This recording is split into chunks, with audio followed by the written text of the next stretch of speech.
Good afternoon, everyone. Let's see here. Where do I point this? Right there. Okay, we have a disclaimer here, and everyone should have read that in detail, please. Thank you. Tempus is a ASX-listed company, also TSX Venture with an OTC listing. The team is based in Canada here, and the flagship assets are in Canada. The key asset is Black Dome Elizabeth. This is in the southern Cariboo, not too far from Whistler. I put that in perspective for people that way. It's a couple hours north of Whistler. One of the things that's very interesting is this is the whole pioneer Braylorn emerging, sort of re-emerging gold camp. You know, one of the things that attracted me to the company was the, just the optionality that's built into this. We got Talisker next door, West Haven, ourselves, Barrick. So there's some synergies there, certainly both on operational and corporate side. And I think it's useful just to point out there's a valuation gap here, I think, with Talisker and West Haven in the sort of 50 million market cap. Tempus is currently about 14 million market cap. So a lot of people don't know the story here in Canada. Most of our shareholders are based in Australia, although we're addressing that with Red Cloud and building up our shareholder base here. But you can see from this map, the projects we have is Black Dome and Elizabeth. This is the first time that these projects have been under one ownership structure. And Black Dome was a previously operating epithermal mine with a 200-ton-a-day plant on it. We are drilling at Elizabeth. You can see this group of claims on the left-hand side, which is effectively a haul road that would join the deposit at Elizabeth with the mill at Black Dome. At Elizabeth, there was a historic resource, 206,000 ounces at 12 grams per ton. So we've been busy drilling Elizabeth.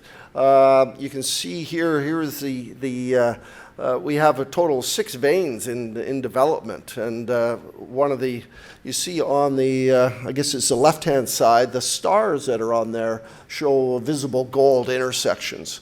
So you see this number 9 vein on the left-hand side. We've drilled 10 holes on that. We've only got the first assay back today, and we released that today, and that had 2.1 meters at 87 grams per ton.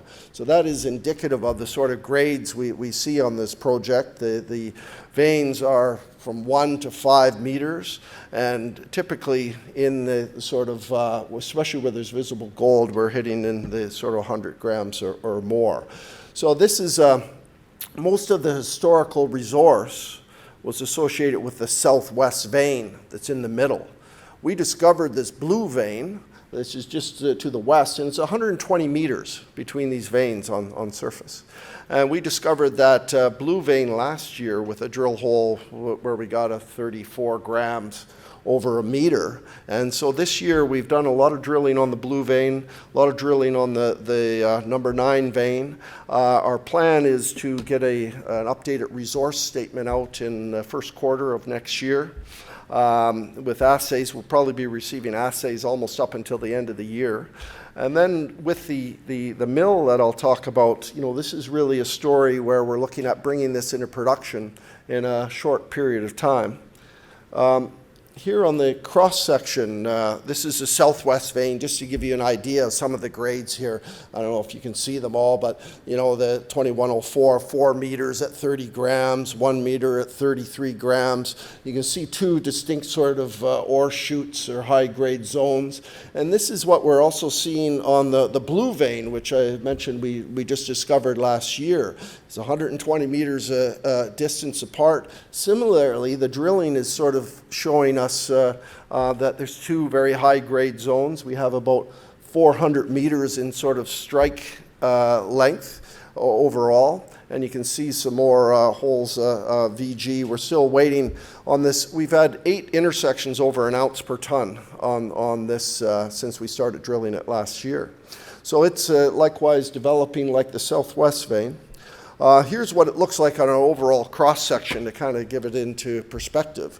And this is on this a mountain. You can see these lower and upper portals here. They were, those portals were done in 1940s. They're just exploration drifts, typically 6 by 7 feet. But we would typically look at developing this on the, coming in at the lower portal elevation, so we're not sinking shafts or anything coming here on the bottom, let gravity do the work. It's likely going to be an underground mine, try to make it as mechanized as possible. And we're doing quite a bit of work with our engineers on some preliminary development plans for this, just to get a high level look at it. Is we have a, let's see here, pointing this the wrong place. This is overall geophysics on the property, and you can see this Elizabeth Main is the area that we're drilling. It's actually quite a large size property. There's 315 square kilometers in total. And Elizabeth Main is where those veins are hosted. But one of the things that came out of the geophysics we did last year is the intrusion plug that hosts all these veins, a porphyry plug, is much, much larger than previously thought. And it's covered up, the red are sort of ultramafics that are covering up a lot of that intrusion. So there's quite a bit of scope on the property, and really where we've focused and are focusing on now is a very small part of the overall. Here's what it looks like. This is GIS to scale, gives you an idea. We draw an analogy with the Braylorn mine that operated for about 70 years till 1991 and was mined to a depth of 2,000 meters, also a orogenic deposit. So, you know, hopefully there's a lot of sort of scope in these veins.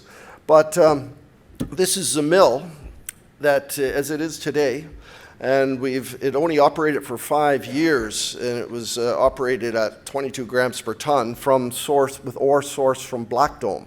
At the moment, we are just looking at this as infrastructure, assets for processing ore from Elizabeth. It's about 30 kilometers directly north of the Elizabeth project, probably about 60 with the road. This is a 200 ton a day plant, operates we've done metallurgical test work using core from Elizabeth, getting 95% recoveries from this plant. We've done quite a bit of work on the exploration, on the restart of this mill, capital and operating costs. The ASX is being dual listed. We serve under two masters, ASX and the TSX, and they won't let me put out that study until I've done the resource update, which is a bit strange considering we own the mill 100%. So we have an associated tailings dam and facility and the mill, and these are on a mining license. So in terms of the development timeline, in terms of permitting, you know, we'll need some additional permits, but there's no EIS, there's no big study that's already approved. They're all in compliance. The tailings dam, we just completed the 5-year sort of update on the closure for that. We've had a capital cost estimate for single digits to bring this mill back into operation. You know, the replacement cost would be in the order of, you know, plus $60 million. So our, you know, our overall plan over the next year, we're do our resource update, our resource estimate, and that'll identify where we need to do more infill drilling. We'll probably spend the year drilling, and then we'll be close to completing a PEA. So this has, Tempus has a number of the attributes of an exploration play, but also as a development story, and it enables us to bring this into operation.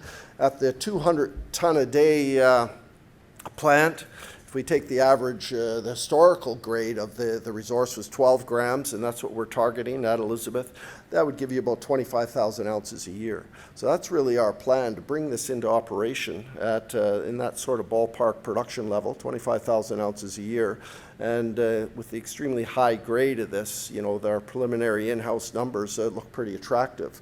So over the next year, we'll be working on the infill drilling, the resource, and then an update on the engineering plans.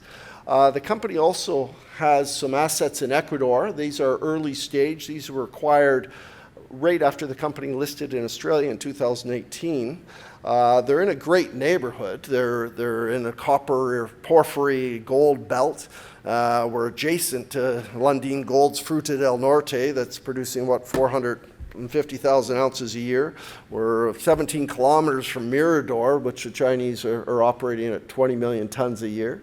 So it's both these projects they're at the stage where we're doing, we have drill permits on the one, Rio Zarza, which is on the right-hand side, and then Valle de Tigre, we've been doing MMI, soil sampling, and geophysics. And our intention with these projects is to bring them both to a sort of drill-ready stage, and then we'll seek a sort of partner, because this is not our main focus being Black Dome Elizabeth in British Columbia. So over the next year, we may do something with that from a transaction point of view. So, overall, we have 23 holes, assays pending on 23 of the 40 holes we drilled this year. So I think we're going to see a lot of great numbers. The hole we announced today, number 19. The next hole after that, number 20 on that number 9 vein, has 26 meters of sheeted quartz, and it's currently in the lab with six overlimit sections on it. So we're anticipating a spectacular number. But we have a lot of news flow coming over the next year. Key is the updated resource statement, and then we'll put out the mill study on the plant restart, and look at sort of infill drilling. And like I mentioned, I think compared to our peers, we're at a very attractive valuation. So that kind of wraps it up, Tim. I think we're on time.